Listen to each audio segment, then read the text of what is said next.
আসসালামু আলাইকুম। সুপ্রিয় শিক্ষার্থী, রাসেল একাডেমির আরেকটি ভিডিওতে সবাইকে স্বাগতম। আজ আমরা কালের ধারাবাহিক ক্লাসের ভবিষ্যৎকাল সম্পর্কে আলোচনা করব।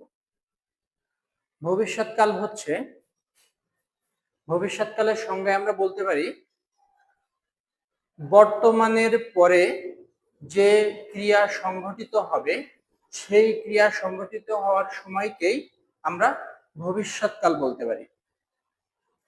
ভবিষ্যৎকালকে আমরা তিন ভাগে ভাগ করে থাকি। এক হচ্ছে যে সাধারণ ভবিষ্যৎ,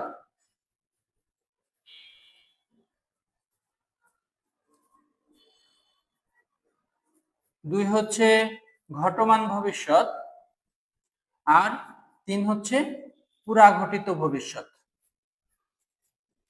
তাহলে আমরা সাধারণত ভবিষ্যৎকালে নিত্যবিত্ত ভবিষ্যৎটা পাই না, কারণ নিত্যবিত্ত হচ্ছে অভ্যস্ততা বোঝায় এবং এটা হচ্ছে অভ্যস্ততা ভবিষ্যৎকালে আসে না, যার কারণে আমরা হচ্ছে ভবিষ্যৎকালকে তিন ভাগে ভাগ করে থাকি, যেটা হচ্ছে সাধারণ ভবিষ্যৎ, দুই হচ্ছে যে ঘটমান ভবিষ্যৎ, তিন হচ্ছে পুরাঘটিত ভবিষ্যৎ।